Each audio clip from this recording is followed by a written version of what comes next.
There's a lot of comments that says hate, because it has dance. And the sad thing is, that's what keeps young people out of church. Yeah. Because you're telling them they are wrong, you know? Like, why are you wearing a hat? You're wrong. I think it's easy for people to see what the devil is doing. Yeah. So a lot of prayers will be like, we rebuke the devil of TikTok. Yeah. You know, we rebuke the, you know, like just seeing what to rebuke more than what to celebrate. Yeah. Ethiopians in the Ethiopian ladies in the Ethiopian context are supposed to be quiet, calm, everything not you're not. loud. Everything I am not. Everything. Even when I coined the name EthioKenyan, a couple of people were like, how are you disowning your country? And then in the year 2008, God in his own way begins to put impressions on my heart for the Ethiopian community. So with a lot of fear and trembling, transitioned back into the Ethiopian community in 2009. You know what's interesting for me is I would have never looked at you and thought that your biggest struggle would have been fitting into an Ethiopian community. If you actually came and saw me in the years 2015, 2016, you'd not recognize me. My voice was low, completely muted, because I just felt like everything I said was wrong. And everything I did was wrong. It went from you did something wrong to you are wrong. I went through depression. You had to die. It's like dying to self. That's not even for dying. You. No, that's dying. As in for real. Just die. Head knowledge can really take away from transformation. It really can. Yes, it can. And so challenging that and challenging people older than you with degrees and probably even PhDs in the same thing that you're challenging them in, cannot go well. Yeah, someone actually said, please don't come anywhere near church because when the lightning strikes you, we don't want to die. Like, what? That is so creative. Like, can I like this? Should I like this comment? Yo, what's up, good people, man? First, thank you so much for always joining us for the DJ Mo's podcast. We do not take it for granted, man. I'm always excited to be able to have wonderful guests joining me for conversations.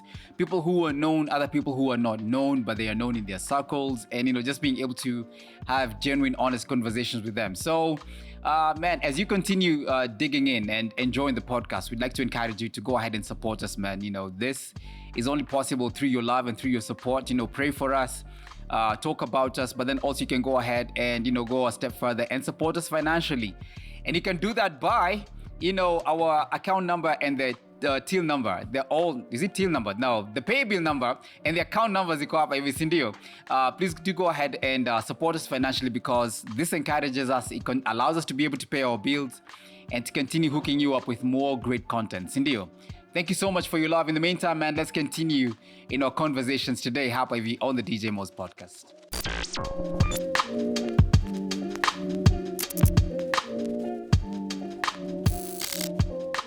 You know, I'm really happy to have you on the podcast today because, you know, we call you Daggie, EthioKenyan. Correct. Like, that's how I saved you on my phone. Yeah. Because I did not know how. I'm like...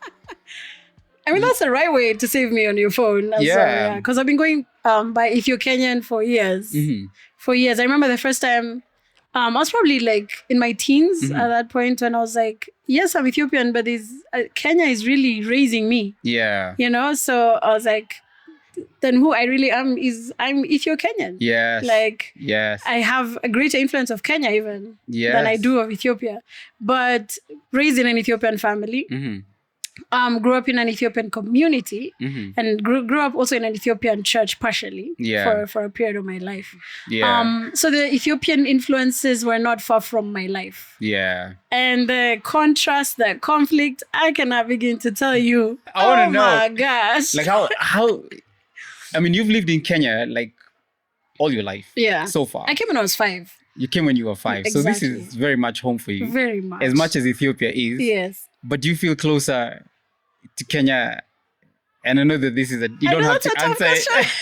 But I'd say, I mean, it's different now. But for the longest time, I mean, Kenya is home. 100%. Kenya is home. Yeah. So I have felt more at home here than I have when I have been in Ethiopia. Yeah. And even sometimes I felt more at home with Kenyans than I have with Ethiopians. I'm good. Yeah, because I'm like, for as long as I've known you, Daggie, like, I've only ever known you in the Kenyan context. In a Kenyan context, and being so with it's even Kenyans. weird for you to see me with Ethiopians. And like, what's that Kenyan doing there? I was pleasantly surprised to see you with Ethiopians last week because I've known you my whole life. Like, let me say, the long time that I've known you, I've only seen you with Kenyans. Yeah. That's true. Like, but I mean, it's a God thing. It really was a God thing. Yeah. Because I was in the Ethiopian community from the time we came, probably for like 7 years. And as we grew, I mean, it was obviously, we were obviously different. My sister and I were obviously different from the other Ethiopians that were either showing up or that are very Ethiopian, you know? What was that? So from the language, from the conversations, the communication. So my parents were just noticing that even in the Sunday school spaces, a lot of the chairs would speak in Amharic. I could barely speak Amharic. So it was tough. So my parents made the tough decision. I mean, it was also hard for them to decide, okay, let's take them to a place where we know it'll be good for them. Because I mean, even for them, they're freaking out. Like, we're taking our kids to a Kenyan church, you know? And I'm like, well, the Kenyan church is the only thing I know, you know? So they decided to take us to Sitam Valley Road. And so when the youth service was 8 to like 9:30. So they take us there until 9:30, drop us back home, and then go for their service at 10. Oh, wow. So they did that for a whole year. Yeah. I mean, sacrifice. Yes. You know? Yeah. They did that for us. I think after that year, we were comfortable enough, and we were 2 of us. So take yourselves we to could go together to church. And I mean, we went through everything. We went through high schoolers, ex-cans, everything, the whole shebang. And then in the year 2008, God in his own way begins to put impressions on my heart for the Ethiopian community. And in a weird way, I was also writing songs, but they were in Amharic. And I'm like, can you please just help me out and give me songs that will make sense to the community I know? But for some reason, I'd keep writing songs in Amharic. Wow. And so I think that was just God gently pulling me towards the Ethiopian community. So in 2008, there was a young guy, a young kid who was like probably 13, 14, who used to go to the Ethiopian church. So every time we'd meet up, because we were family friends, I'd be like, so how's your faith? What's going on? How are you and Jesus doing? And I'd walk with him quite a lot. And at some point he'd be like, Daggie, you have to come, man. Like, this guy is just speaking Amharic and we just don't get it. It's not even fun. It's not nice. Please just come. And I was like, wow, okay. God, what are you doing? And so with those conversations with him, it kind of started looking more and more obvious that God needed me back in the Ethiopian community. So with a lot of fear and trembling, transitioned back into the Ethiopian community in 2009. Okay, I've got to ask you, like, so you came here when you were 5 years old. Did you go to Kenyan schools? Oh, proper. I did 844. Hey. Proper, the full ride. I went to Sitam, we used to call it NPC Woodley. Went there for my primary school education. Went to Precious Blood for high school. And I tell you, very Kenyan. As Kenyan you went to PB. as it gets. I didn't even know that you went to Precious Blood. Wow. I'm a Piberian, man. Imagine. Then I went to Deo for my campus. Daystar University for my campus. Oh my gosh. So I'm as Kenyan as it gets. So now you get the context. I do. Saying, we just came from Ethiopia. Your girlfriends from PB are like, hey, Daggie. There's even a class reunion group, 2002. They're like, Daggie, we see you. We see you at River Feast. I'm like, man. We just came from Ethiopia. Oh man! So how was it for you now? You know, growing up in a Kenyan context, knowing that you're from Ethiopia. It was not easy. But the challenges both ways, like from both Ethiopians and Kenyans as well. Definitely challenges, but more from the Ethiopian side because Kenya, you're in Kenya, so everyone that your deskmate, everything that is the deskmate is suffering, you're also suffering the same thing. You're going through the same thing. It's not directed at you.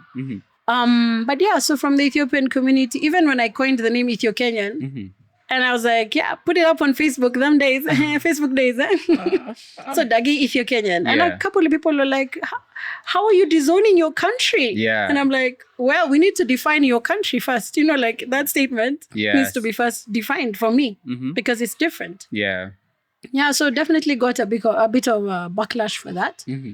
But that was probably the hardest part. And then also Ethiopians in the Ethiopian ladies in the Ethiopian context are supposed to be quiet, calm, everything you're not loud. Everything I am not. Everything. And then you're supposed to just have like very few friends. Yeah. May I have our own guys. Kwanza now that again, just knowing whom I've known you to be. Exactly. I've seen you just being surrounded by like many Kenyan jamas. Yeah. Who are like your brothers. Yeah. Exactly. Which is very, very, very different from like your setting that you'd have been back at home, I'm assuming. Completely. Mm-hmm. So we used to live in Gumo. Mm-hmm. And for some reason, we all lived in Gumo. Yeah. All my friends. So when it come from Sita, we'd walk down that entire stretch of Mbagathi way. Sometimes we just walk down the whole way till Gumo. Mm-hmm. And so I walk into Sunview. Yeah. With like a group of boys. Mm-hmm. And Sunview like also had a lot of Ethiopians. Yeah. So people just thought I was the most spoiled. The craziest human being, rotten, like most of life. I was as Christian as it could get. So at some point, when I saw my parents dealing with it, I was like, okay, let's make a deal. Let me introduce you to them. Mm-hmm. And then you guys can decide. Actually, I was going to ask you, how did your parents take it for you being, because now your mom, she's proper Ethiopian. She really is. She's so quiet. And then here's her daughter now who's clearly wild. Yeah. Let me put it wild. Going exactly the opposite way of how you're supposed to be. Yeah. How did your parents deal with that? I don't know. I think they really struggled. They must have struggled. Mm-hmm. They must have really struggled. But I guess that's the beauty because I'm their child. Mm-hmm. They love me already. So it's like trying to figure out what is this thing. Yes. Yes. But they definitely did struggle. But I also looked for ways to make them struggle less. Yeah. So we'd have a lot of conversations. Even my dad, in the Ethiopian context, a lot of times you talk to your mom and not your dad. Yeah. Especially in our generation. Mm-hmm. I think it's a lot better now. Yeah. But so with my mom, I'd be like, okay, let me introduce you to these guys. Mm-hmm. I want you guys to be as comfortable as possible. Yeah. And if we get late, if we come home late, they'd be like, this is not our country. I'm like, well, this is my country because I don't know any other. In fact, I cannot stay out late in Ethiopia for sure because I will get lost, So, those conversations, that were not easy for them, honestly. Well, it wasn't easy for them because they were in their late 30s when we came to Kenya. Yeah. So they've already known a whole world outside of Kenya. So they come into Kenya and everything is a culture shock. Yes. So they were also going through it, Mm-hmm. So I think they handled it with as much grace as they possibly could. Yeah. Yeah. And your sister, was she the same? Oh no. She's the exact opposite. My sister is like my mama. Like all calm, chill. And then it doesn't help that I'm the second born. Yeah. So they're like, this one is okay. What happened to you? Where did you go wrong? What happened? Yeah. Yeah, but she's calm. She's although right now she's definitely a lot more vocal. Mm-hmm. But when we were growing up, she was really chill. Yeah. She was really chill. Yeah. Yeah. I'd be like, let's go for this concert. Because I know the only way I'll go is if my sister goes, right? Yes. And then she doesn't go. And then I don't go. Oh, man. So that was no fun. Like I could have gone for more events.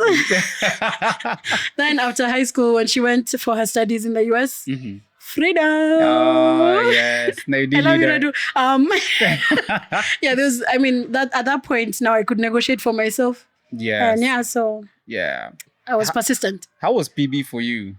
Yo, man. Precious blood. Prison barracks. It's like prison barracks, prison break. We called it everything. Man. It was tough because, as you can tell, my personality is not, Yeah. You remind me of my not daughter. Conducive. Yes. Oh, really? Oh my gosh. Second one. Yes. Definitely. The middle child. The middle child is always going to be like this. She does not like anything girly. Yeah. Yeah. Yeah. And then you put rules and systems and routine. Yes. Like routine kills me. Oh. I went through that for 4 years. Yeah. The only thing I left there with is my determination never to give up. That's really what I got from PB. Honestly, man. I feel like that's where I got my tenacity. Yeah, to never give up. It pushed you like... Yo, man. Pushed me to my end. Yeah. Many times. many times. So after was it after Form 1? Or second, I think the second term for Form 1. I sat on the stairs before we went to school. Yeah. Sat on the stairs and I was crying. I was like, wait, there's no way my father can pick me up and put me in the car. So I sat there and cried. I was like, I'm going to get myself out of this. Yeah. So then cried and cried. So my dad came, saw me. He's like, when you're ready, I'm in the car. What? As in, he was... It's like... It's not... What will you bring? Yeah. What shall you do? Yeah. Yeah, so after like 20 minutes, I collected myself, put myself in the car. So if I've been through PB, it's probably one of the worst experiences I've had in my life. Yeah. So it's prepared me for a lot. I mean, yeah, it was preparing you for life. You know, for life. It's some of those experiences you're like, you're so hard. Yeah. You're like, if I've been through this, I can be through. I can go through anything. Anything. Yeah. Just again, because I'm going to, play back from, the initial days when I first met you and like gigs. I don't think there's a gig I did not see you at. Yeah. But there's our gigs for TSO. There was no gig I missed, man. There was no gig I missed. I finally figured out that I had to start asking like months in advance. So I did my hard work. I cooked. I did things to make sure that I get the permission for events. How was the... Like I have many questions going through my mind. Okay. Because... different culture. For sure. But then you've come at such a young age that this is home now. Yeah, completely. I think probably if you went to Ethiopia now, you'd be like going through culture shocks now yourself. I did. I can tell you, I did. So, I was abused by a matatu conductor in Ethiopia. In Ethiopia? Kwa nini sasa? Why? Because, okay, in my defense, I didn't know how these things work. Yeah. But so the mats line up and then you get into the first one before the second one. Yeah. But they were calling out. So I thought it was like, Kenya, where like there are like two matatus like competing. Everyone is calling out, then you choose. Yeah. So I thought I had the freedom to choose. Yeah. So I was like, hey, let me check the second one. Then I go out, it has nobody. So when I come back, the dude was like, and then he said stuff. I had no clue what he was saying. Maybe it's a good thing. But it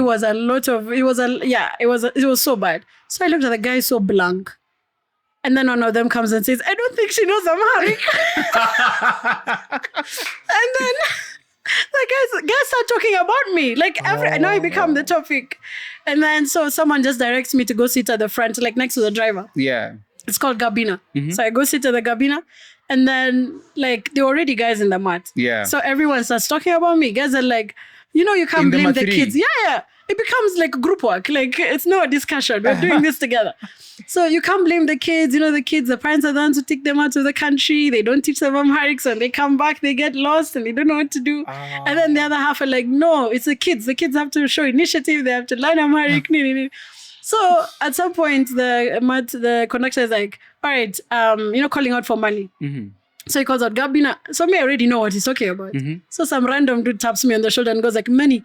I was like, Lord. You even have the accent.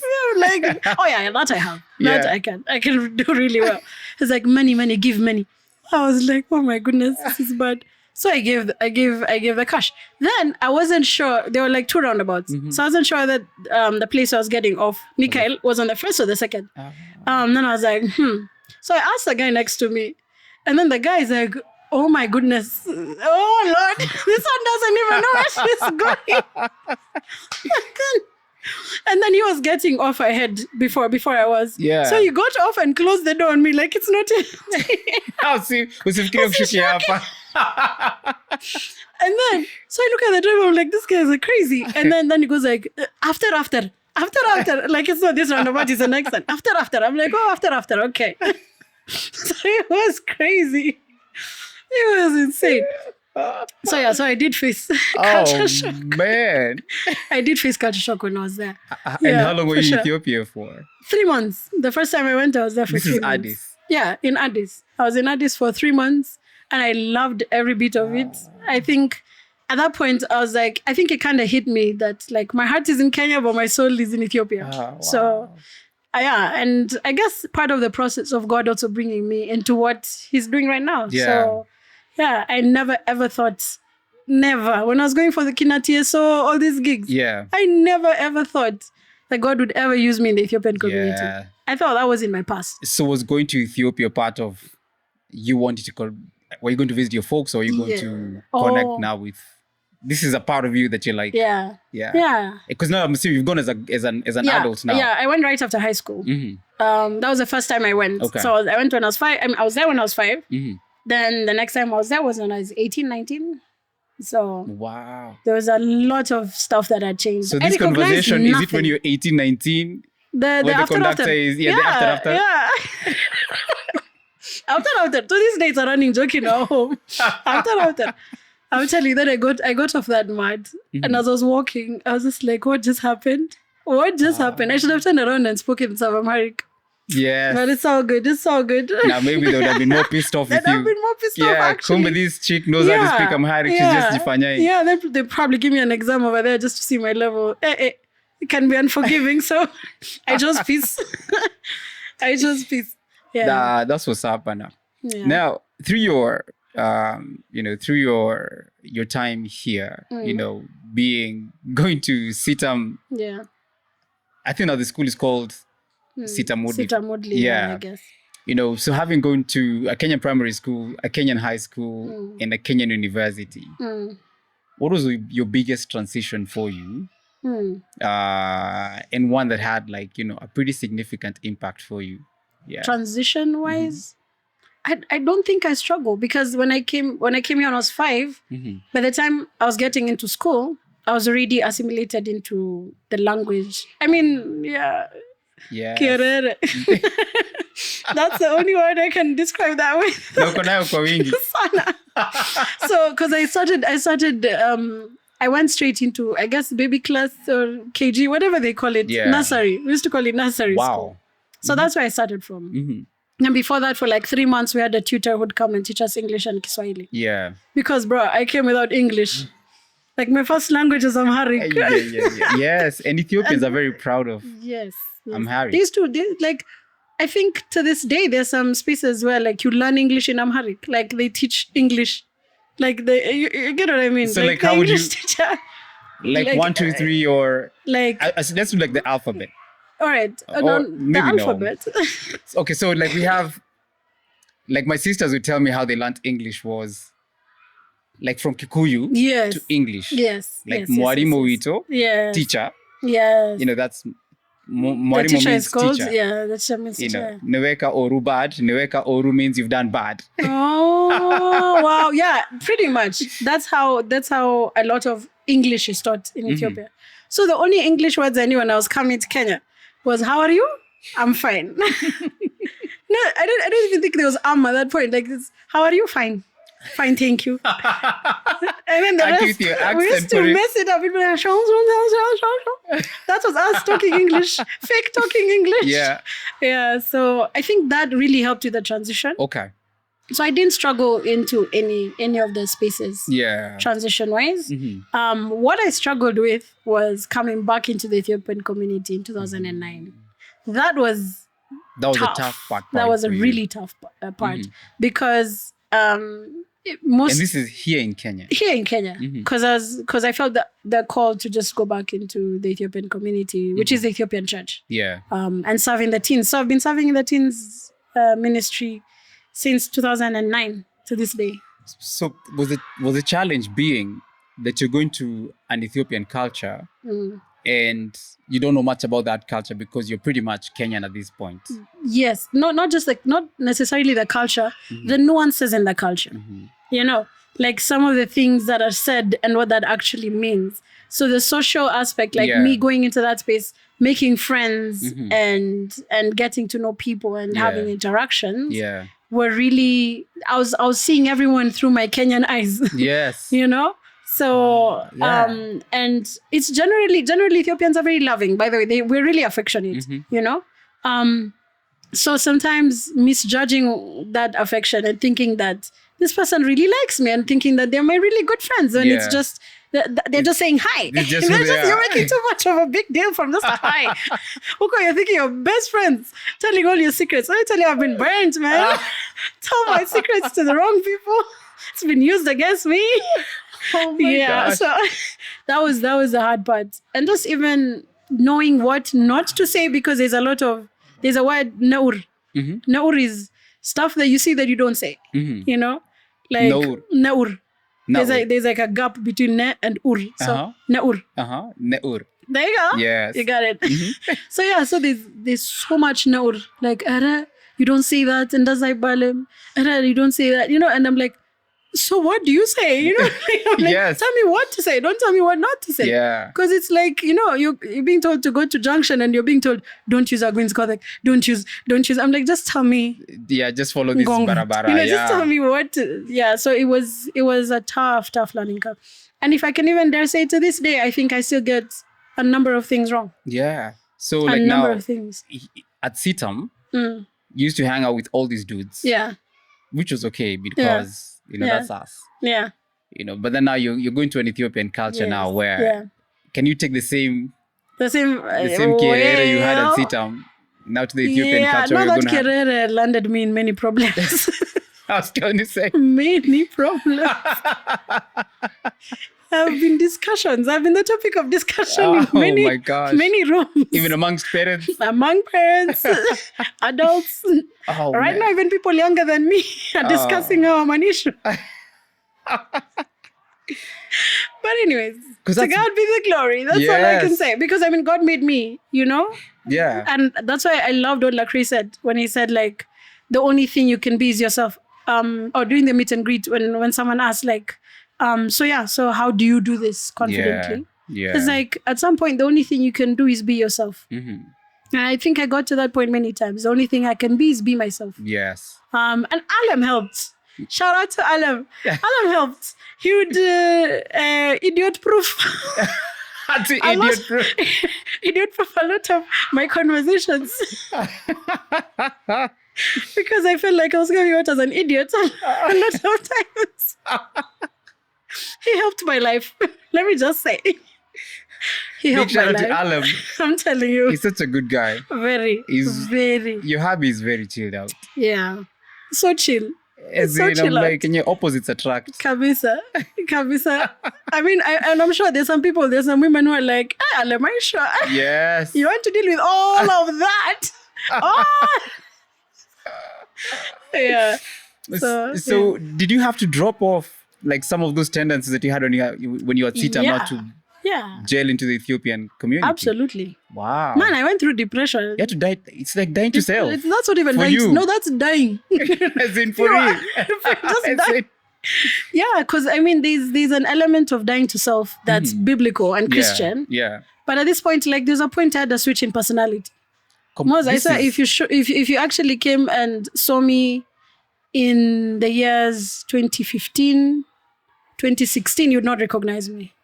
You'd be like, where's Daggie? Yeah. No one would hear me. Like, my voice was low, completely muted, because I just felt like everything I said was wrong and everything I did was wrong. My instincts were off. You know, like when you're like, okay, that person needs care. You go show care. Una trauma. Hey. You know, and I went through a complete personality shift. Wow. Yeah, and I think in 2016, 2017, somehow God in his own way began healing me. But it's only until past COVID. Yeah. After COVID is when now, like, I came back and I was like, nah, I'm done. Wow. I am completely done. You know what's interesting for me is I would have never looked at you and thought that your biggest struggle would have been fitting into an Ethiopian community. Yeah. Because in my head, I would have been like, this is Daggie struggling to fit into a Kenyan community. Yeah. Like, but I know how to do damage control in the Kenyan community. You're very much Kenyan. Yeah. Like, if something goes off, like, if we kosana, I'll know how to have that conversation. Yeah. I don't know how to have it in the Ethiopian space. Wow. To this day, I still don't know. To this day, I still haven't figured it out. That's why I have Alam. That's what I was going to say. At least Alam is there to help you out. Alam is a bridge. He's a bridge.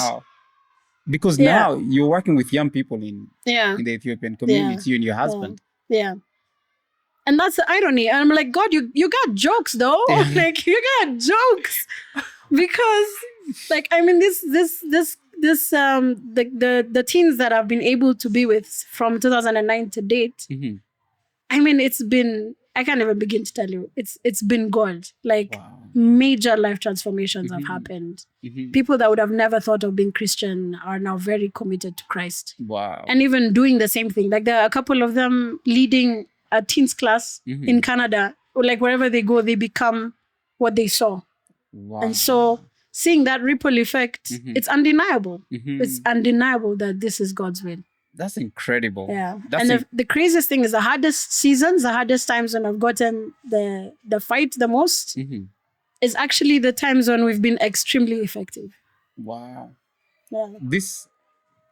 So you're struggling to fit into the Ethiopian community, which I think is wild. Yeah. It's like me struggling to fit into a Kenyan community.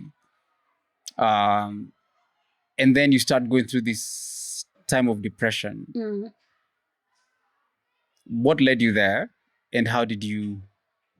I mean, you're dying to you're dying to self. Yeah. You know, all this, the person who you have become, or your real personality, is being challenged by your culture. So maybe my questions are: how did you come out of?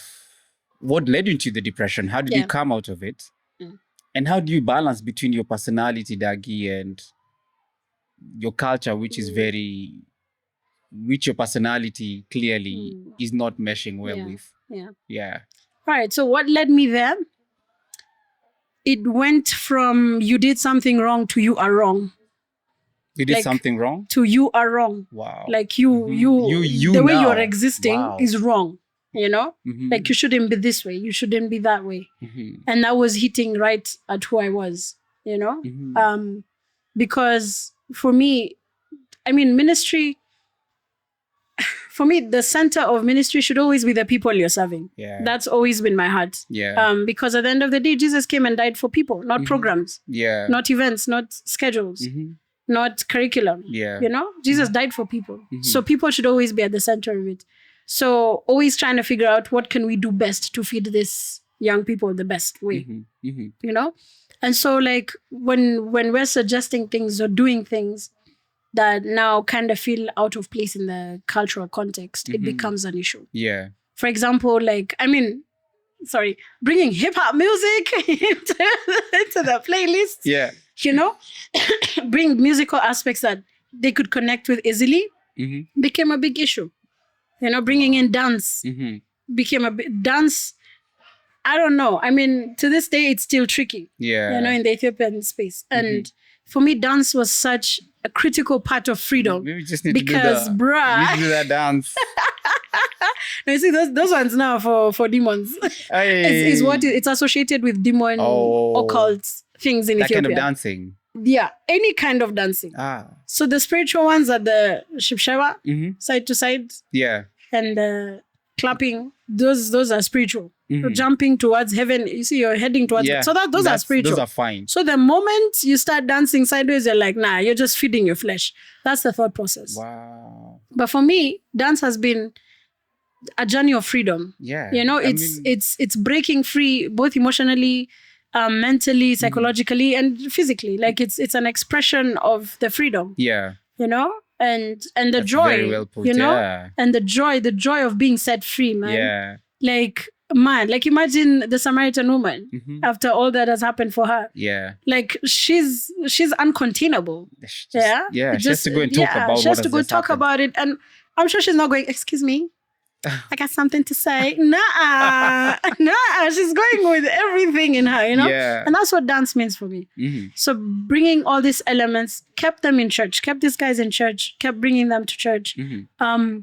And just had really amazing conversations with them as well. And we really got to the core of the stuff they were going through. Yeah. So that did not match up to, they have to know the scriptures. You know, like how many verses do they know? Yeah. How many, while all these things are really necessary, it really takes away from who they are. Yeah. You're not just bringing a book and smashing it up against their head Yeah. with the hope that it gets in. It doesn't work like that. It does not work like that, or it won't be effective. Yeah. I mean, look at the Pharisees. All these guys from the time they were kids, they've been memorizing scripture all the way until they're old and ready to kill Jesus. Yeah. So they had been reading had the knowledge. Scriptures, talking about the very man they want to crucify. Yeah, exactly. Even when they were asked, who's this king that's been born? They directed the wise men. They told Herod where he would be born. Yes. How crazy is that? They miss it. And they miss it. They didn't even go.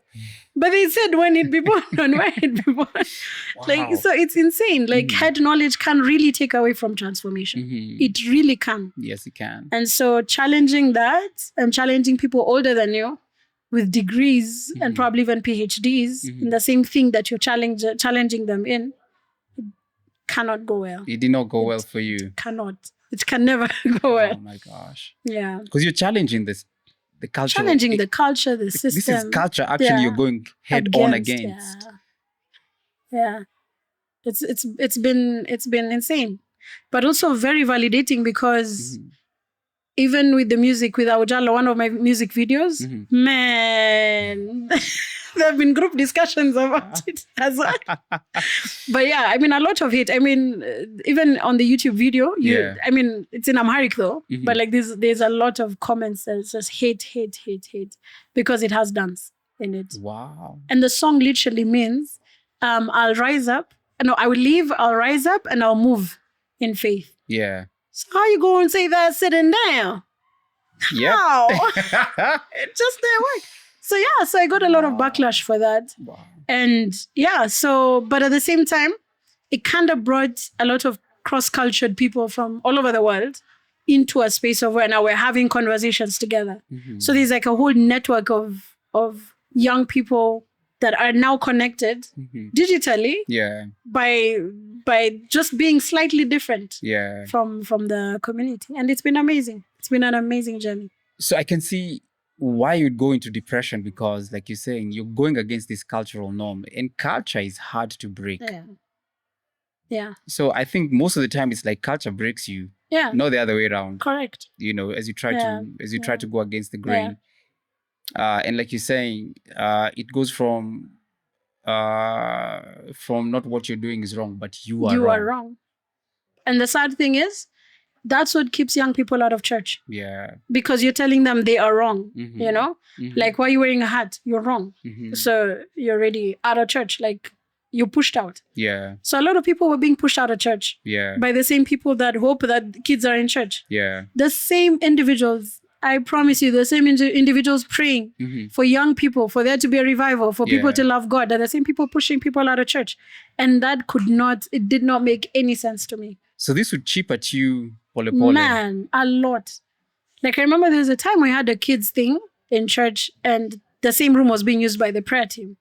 So we came earlier, did the setup and everything.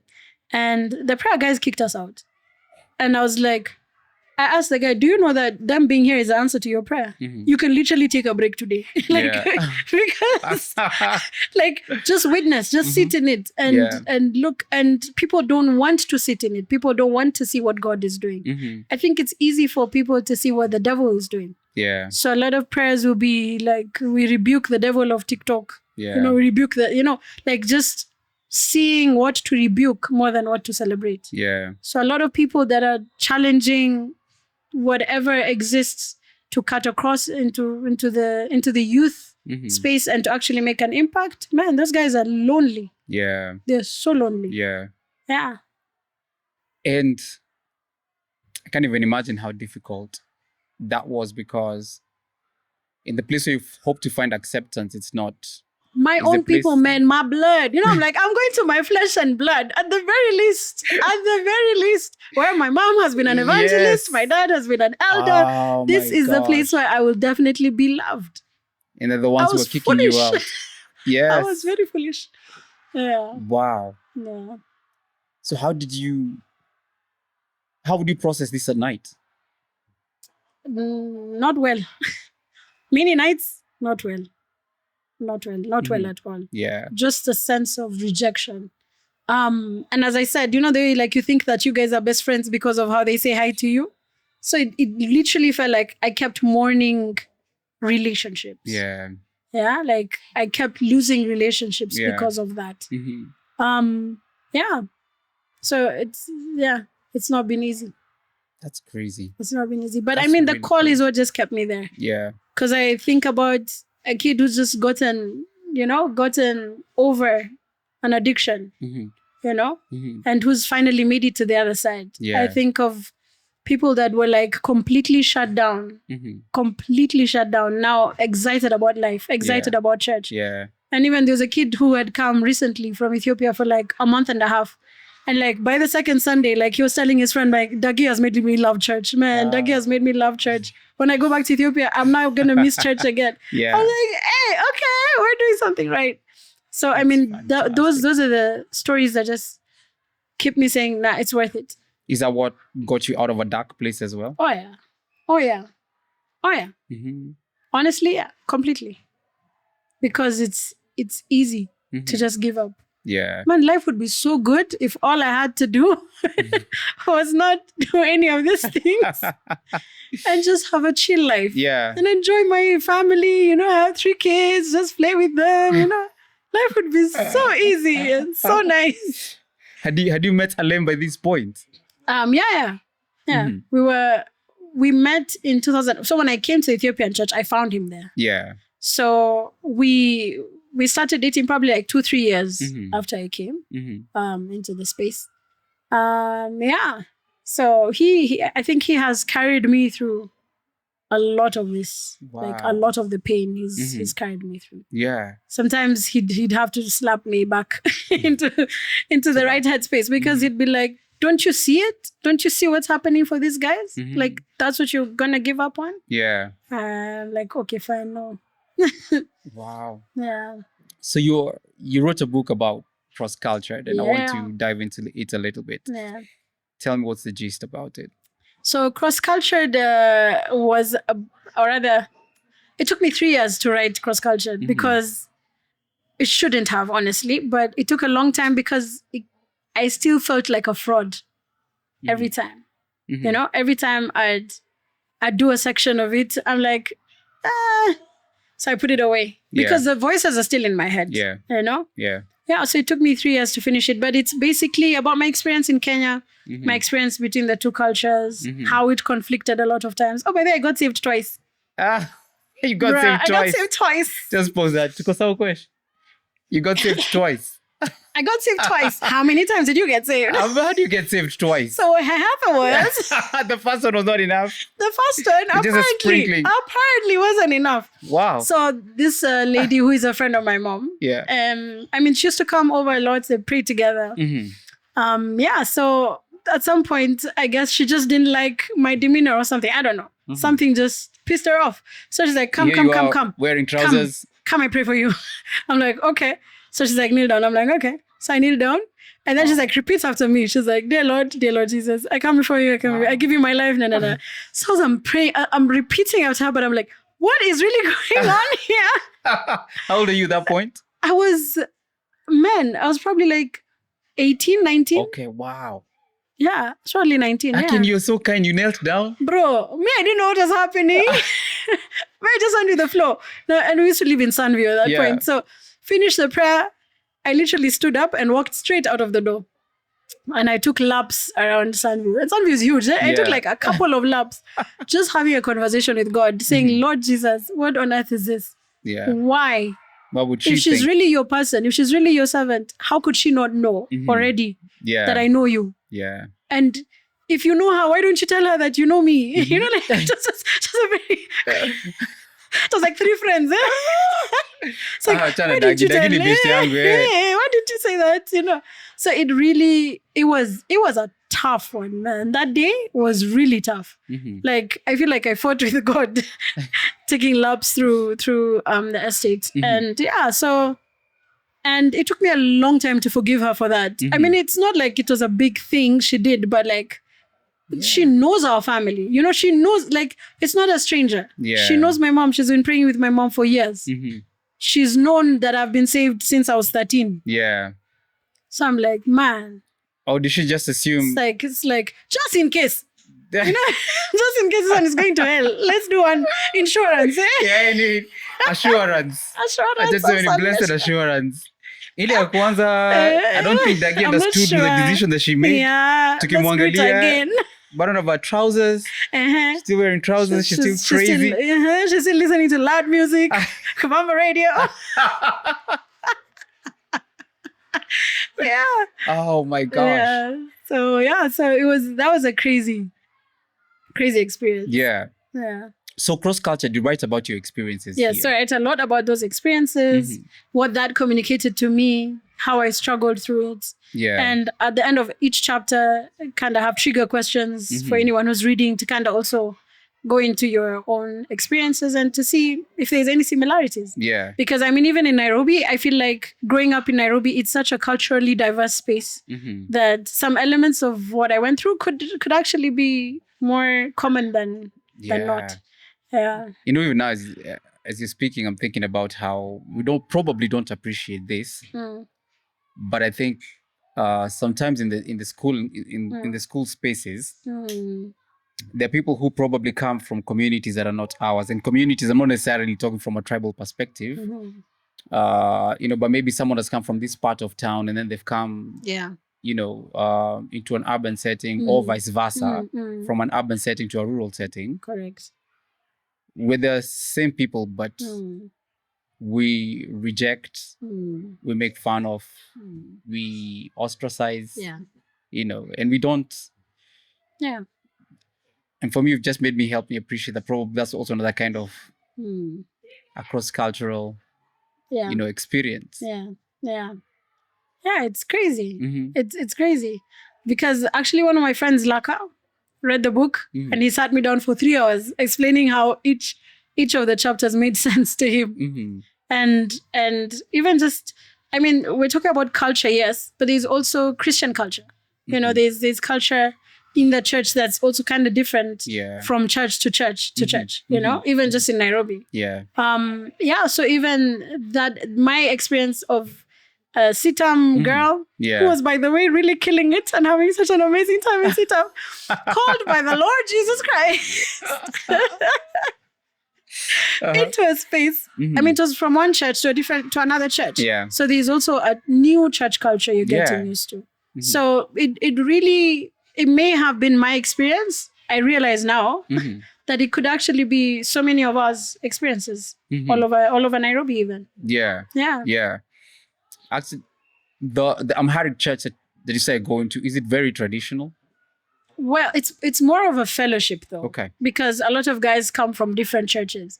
It's like if Kenyans went to Addis. Like whether you're from Nairobi PCA, Baptist, whether you're from where, you're like, okay, let's go as Kenyans just want to have one church.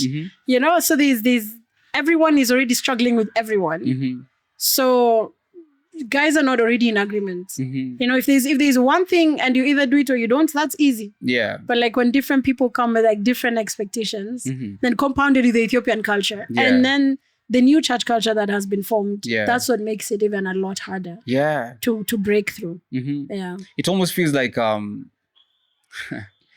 those elements brought together. Yeah.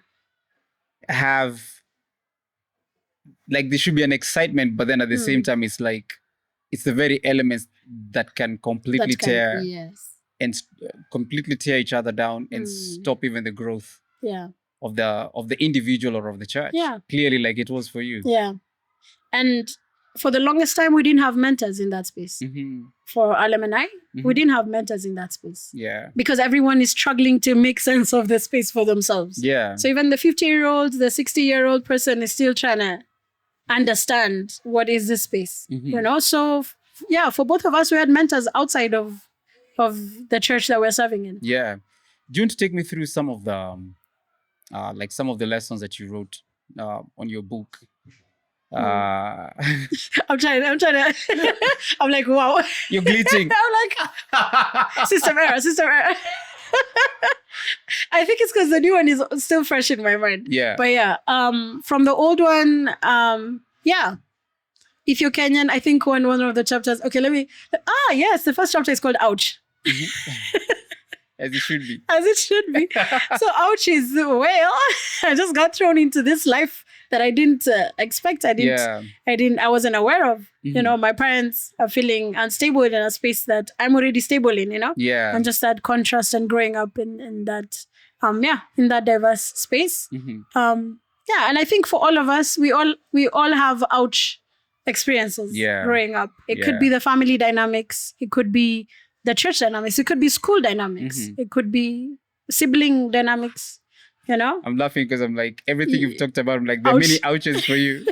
Yeah. Bruh. From be all nice. those. Yeah, so there's ouch. And then if you, the birth of EthioKenyan. The birth of EthioKenyan, I think that's a fun one. How I realized, okay, I'm EthioKenyan, and just finally embraced that. Yeah. And I was able to embrace who I am. Yeah. Eventually, just realizing that God made me the way I am. Apart from elements of character, everything else, it's God who made me how I am.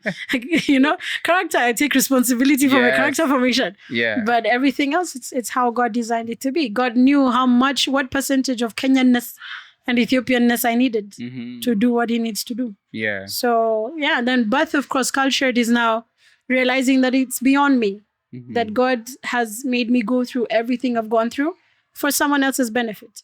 So the necessity to tell my story, the necessity to speak it out loud, and to be true to also the music journey of, sticking to how God gives me the music. Yeah. Because it can be tempting. I've seen a lot of Ethiopians who are so musically talented doing something that's not so traditional. And they struggle for a bit. They're like, nah. Then they come to do the mainstream kawaida things. And they blow up and they become big. But I get annoyed at them because I'm like, if you just stuck with it, the guys who come after you, it's just probably 5, 6, 7 years. You're paving the way for them. It'll blow up in its own way. Yeah. I'm going to ask you about a common friend. Okay. So like Heidi does, you know, a very urban, she does, yes. You know, urban pop, gospel, R&B. urban pop. Yeah. But it's fused into some Ethiopian aspects. Has she also gone through the same? Oh, definitely. I mean, you can tell. I mean, she is such a talented musician. Yeah. She is so good at it that I feel like her audience is an international audience because her musicality is really, really good. But I mean, she still does BGVs for mainstream artists. She can, if she decides to, she can, you know? But she's also decided to stay true to whatever gifting that God has given her. And she didn't have to do like the kawaida, you know? Yeah. Trying not to hate. I'm trying not to hate you. But I mean, your calling is your calling. It is. You can't step into someone else's for it to work. It can't work. It is. It is. What are your biggest lessons? What are some of your big lessons that you've picked up? You know, especially in your EthioKenyan experience. And I ask you this because, like, my kids are also going to be in a similar place where there's, you know, they're Scottish, you know, but they're Kenyan. Yeah. And sometimes we have these conversations with them, and I'll be like, okay, so what are you? Are you Kenyan? You know, are you Scottish? So I'm always happy when they say they're Kenyan. Oh, that's good. That's good on you. Yeah. So, but I do know that at some point, you know, they'll probably have that. You know, what are some of your biggest lessons? I think my biggest lesson is learning to listen. And sometimes, you know, like listening is usually a thing that's done. Like the younger people have to listen to the older people. That's always the direction that we think. But for me, the biggest lesson is I also have to listen to the ones that are coming up now. Yeah. Because it's very easy for me with my frustrations to go like, I know it. I know this. I know what I'm doing. I fought for this. So now it's my time to live it out. You know, it's really easy to do that. But one thing I've learned is listening. Man, I listen to the guys that I lead so much. Yeah. Like, I just want to hear your perspective. I want to hear your thought process. And it's really easy to lead when you listen. Yeah. And I think that's the one thing that a lot of our leaders have missed out on. That's such a great lesson.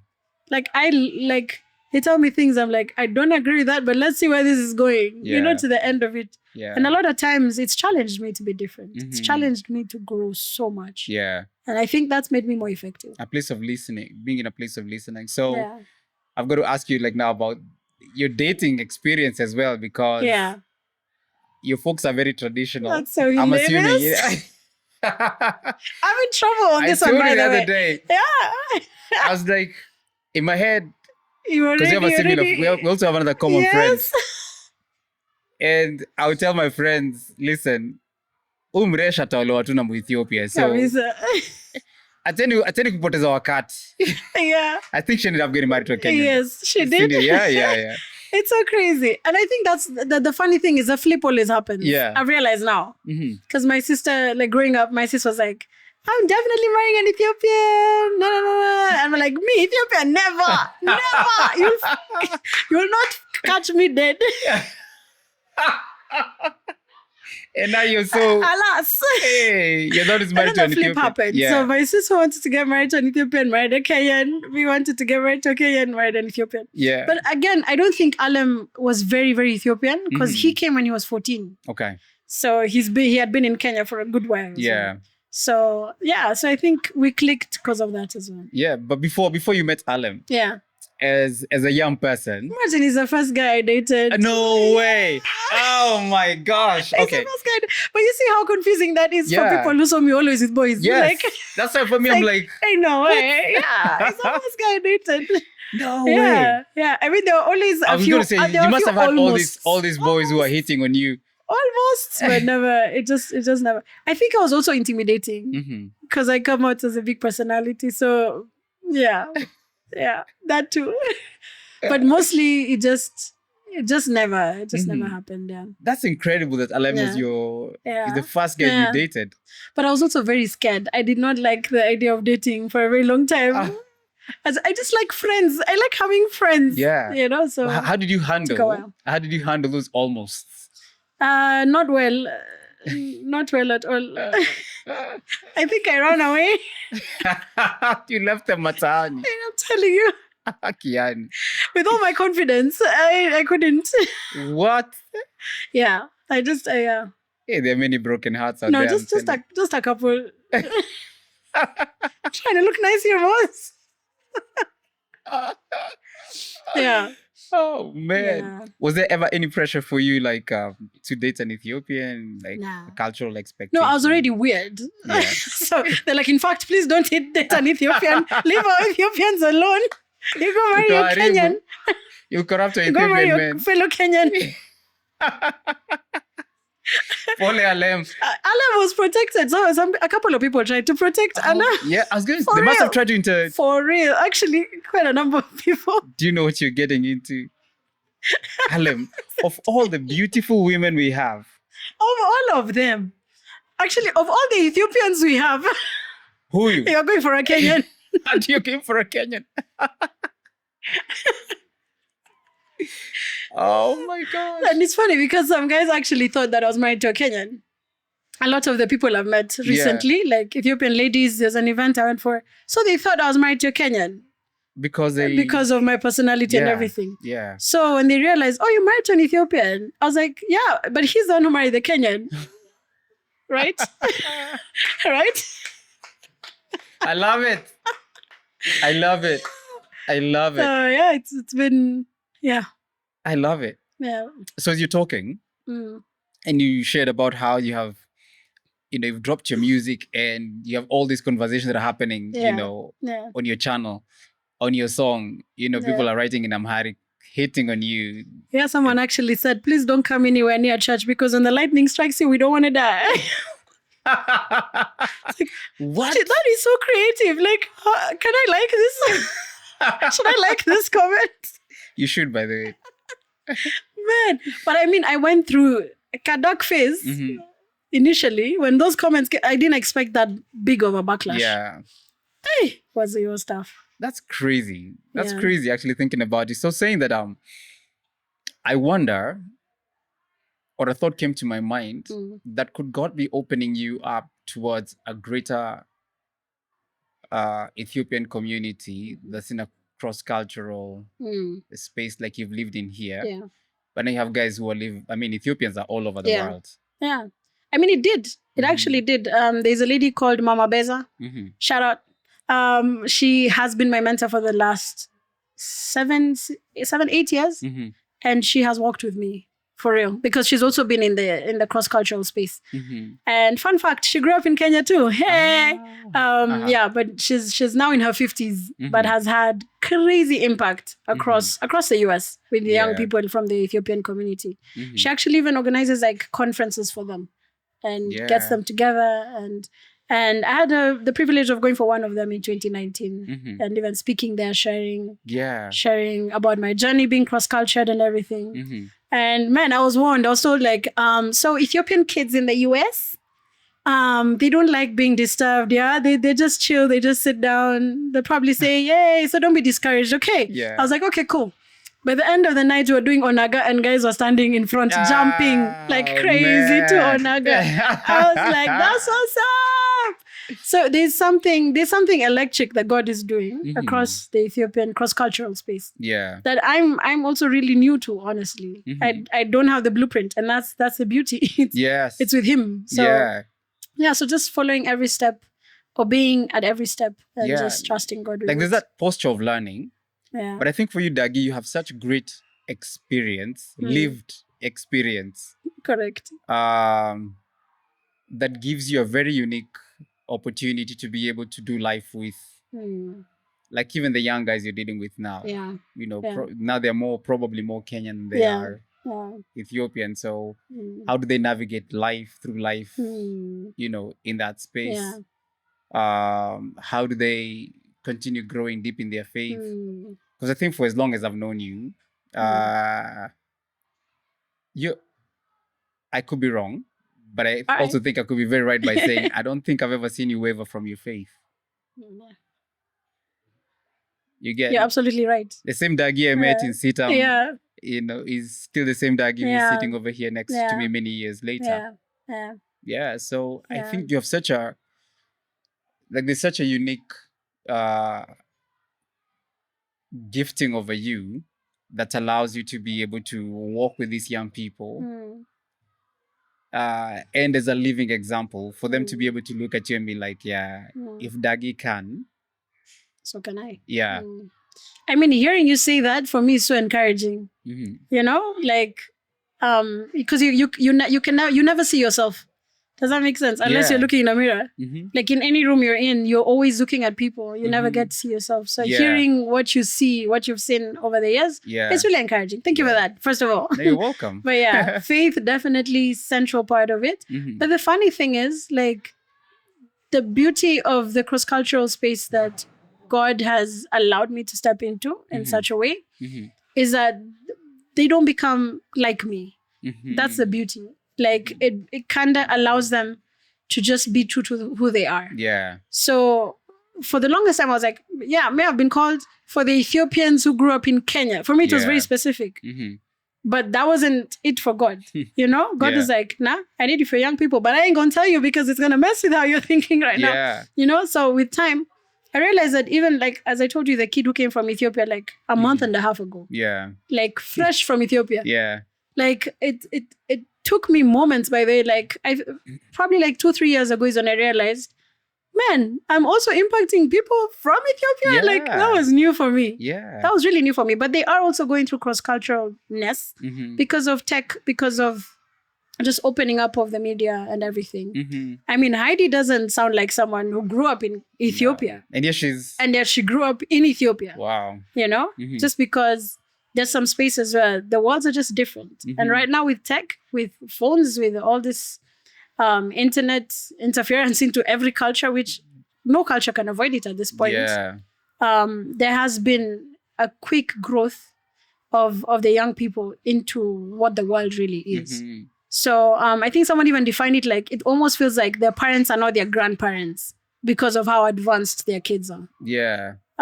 So it's like your kids being raised by your grandparents, by your parents. Yeah. You know, like how much misunderstandings could be created there? I mean, tons. Like recently, like there was a parent that was telling a kid recent. When I say recently, I mean like 2 years ago, telling them like, "Do you want a revolution?" They're like, "That's not gospel." I'm like, "Bro, we had this conversation when I was a teenager. How is this still happening now?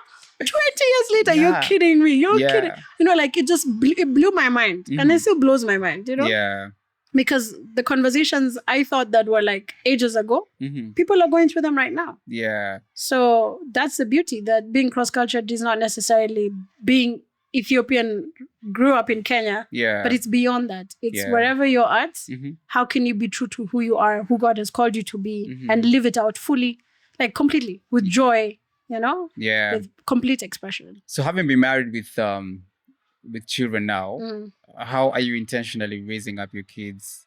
That's a little bit different from how you were raised. Yeah.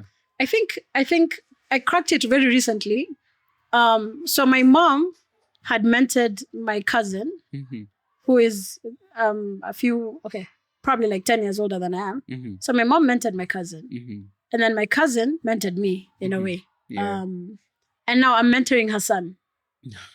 And it's crazy. Like I've seen the guy in total probably like 10 days, like face to face. Yeah. But these days we do like a call every 2 weeks, catch up, like talk through all the stuff, pray together and stuff like that. So one thing I realized is if I raise people well, they'll raise my kids well. Yeah. Because there'll be stuff they can tell them that they can't tell me. Yeah. So that has been a huge part of it. Of course, being available as a parent, but definitely I've seen like if you raise other people's kids will raise your kids. Yeah. And it keeps paying it forward. Yeah. Yeah. And hopefully you're not threatened or you don't feel I might, you know, like I might be, you know, but it's all good. It's all good. You know, they say the older you become, the more you become more like your parents. Yeah, it's so true.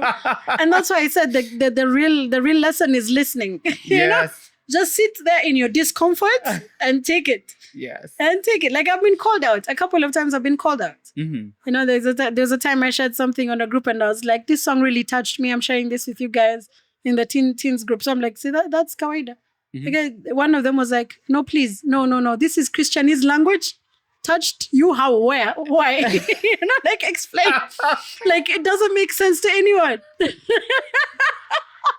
I was like, that is so basic. You know, like for me it was so basic. Yeah. But then like there's stuff that we can get stuck with. Yeah. That doesn't transfer. That's not transferable. Yes. So it's like, okay, now make sense of it and then say what you actually mean. Yes. I was like, this is uncomfortable. There's a post that Andy put out on social media, and it was a similar situation where this guy is talking with an unbeliever, and he's like, yeah, you just need to soak into his presence some more. So the guy's like, what do you mean soak into his presence? Yeah, you just need to be in tune and hear. And the guy is like, what are you talking about? All this Christianese, and the guy is like wondering, what are you talking about? Break it down for me. Yeah. It's like if someone walks into a church and then, you know, talking about the blood of Jesus. Yes. Yeah. Yes. Like we're drinking the blood of Jesus. Yeah. Yeah. So it's really important to understand what we're saying and over-explain it. Yes. Kind of idiot-proof in quotes, honestly. You know, for me, one of the things I intentionally try to do is I don't assume that people know. Yeah. I always come from the perspective of people don't know, because you can't assume that just because you're speaking to a congregation that they know. I won't go and just say, yeah, like you all know the story of Joseph. Not everybody knows the story of Joseph. Or like you've said, you know, let's drink the blood of Jesus. I'm like, bruh, what we doing here? Yes. I mean, it's going to completely confuse people. Yeah. And maybe that's why also Paul would say something like, you know, when you pray, don't start praying in tongues, because if an unbeliever is in your midst, he'll be like, what's going on? Yeah, what's happening with these guys? But if you speak, you'd rather prophesy, because when you prophesy, everyone can hear. Yes. You know, the whole body is edified.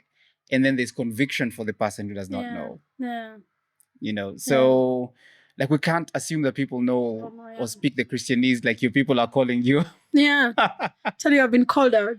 And like, I mean, the whole thing is like always function from the perspective of the weakest person in the room. Yeah. You know, like always put that person at the center of your conversation. Yeah. Because if you do that, if you do the shetetes and everything else, you're talking to the strongest people in the room who probably don't even need you. Yeah. And they'll probably be judging what you're doing even. Yeah. Like, you didn't even shetet enough, you know, like look at rolling their eyes, saying how they could have done it better. So that happened the other day with my kids. Yeah.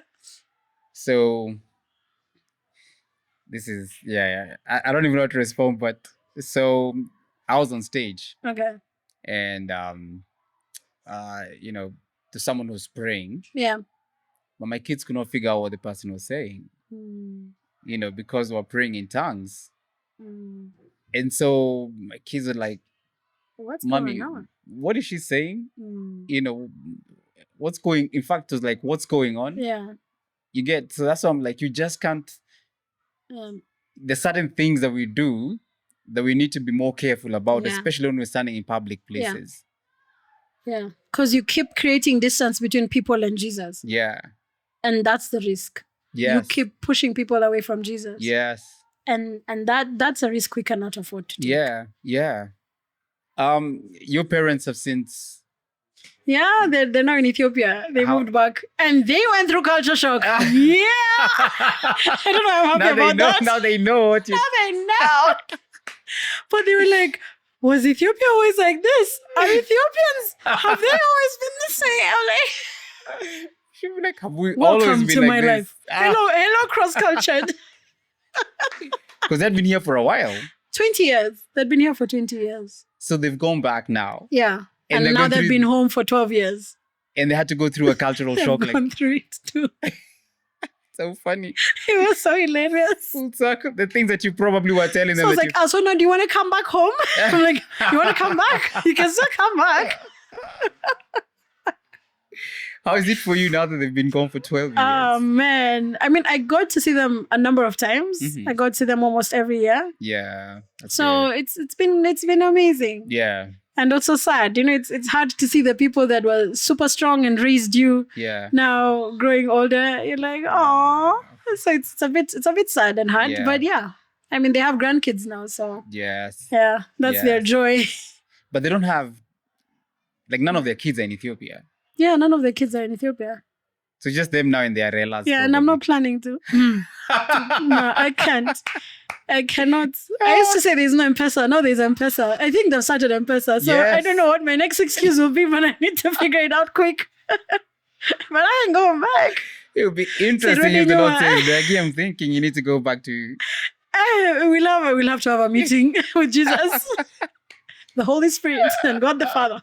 Like, oh man! When they were moving back to Ethiopia, was it tough for you not to have them around? Yeah. Oh yeah. I mean, it was tough to see them transition back because I knew that struggle. Yeah. I knew for a fact they would struggle because they left in their 30s, they're back in their 50s. Like that's a huge jump. Yeah. You know, so even relatives. Even the social circles are different. Yeah. Like everyone has gotten used to life without them. Yes. So now reintroducing themselves. Yeah. It's hard. Sometimes I tell my friends who've been gone for such a long time, and they're like, yeah, nafikiria kurudi home. Yeah. Kudu? Yeah. Honestly. They've been gone for such a long time. Yeah. I mean, we've moved on. Yeah, so they think, we'll just go back and pick things up from where. Like, they're like, okay. Hey, bro. Like, bro, that ended. Don't club like we used to club back in the day. I'm like, man, you know, that's... By 4 p.m., all roads lead to... It's not that bad. But it is for me. Yeah. By 4 p.m. By 4 p.m., all roads lead to... my children. I mean, that's how it should be, honestly. Yeah. That's how it should be. So you're doing it right. Yeah. You're doing it well. Kudos. No, I enjoyed completely. Definitely. I enjoyed completely. Yeah. Aki Badagi, thank you so much, Bana. It's been amazing. Yeah. This is like, it's good for me to, you know, to sit and to appreciate from you. There's certain things I would have taken for granted, Aggie, about. Yeah. You know, some of the challenges that you've gone through. And actually, I never thought that for your biggest struggle would have been to fit into your own people. Yeah. It's crazy. I think about Moses. I think about Moses when he struggled with his own people. Yeah. You know, he was fine. with the Egyptians. Those were his people, Pia. Yeah, actually, yes. He killed one of them and he got away with it. You know? Yeah. But yeah, so and I think that is pretty much That's so good, by the way.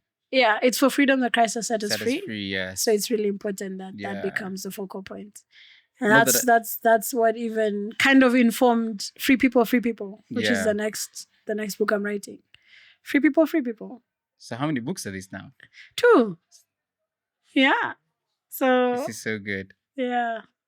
So it's basically we've been through pain. Yeah. You know, we've been through hurt, we've been through struggles. Yeah. But if we haven't let God help us heal and get the lessons that we need to learn and come out of it, we will do to others what has been done to us. Yes. So it's only free people that can actually free people. It's such a liberating thing, because normally what they say is hurt people. Yeah.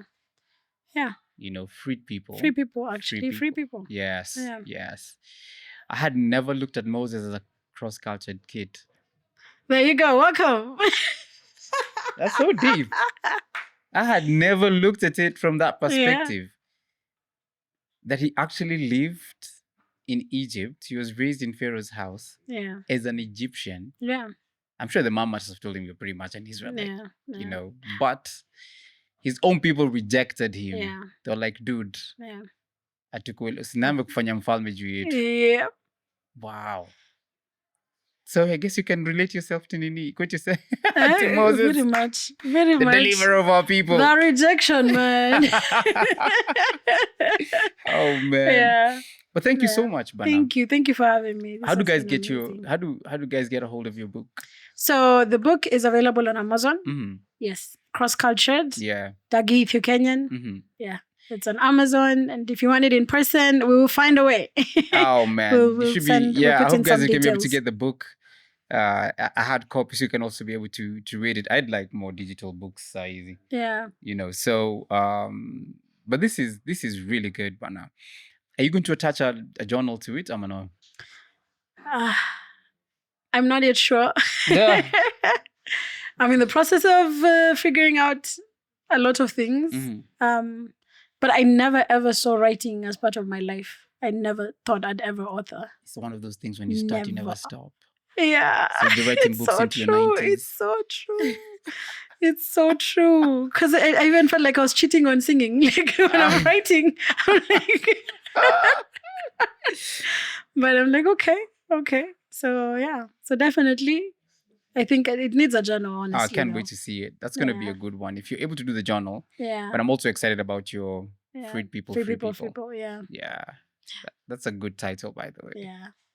It was, I think I needed it. Like the funny thing is Crosscultured, I needed it more than anyone else out there. Yeah. I think Free People, I also needed it. And it's what God has been doing in my heart for the last 2 years. So, oh man, I can't wait to hear. So it's raw, it's real, it's painful. Yeah. It's one of my biggest messages for people. Yeah. Like, he who the Son sets free is free indeed. You know, God is spirit. I know the spirit of the Lord is it's freedom. You know, so that's what's up. Yeah.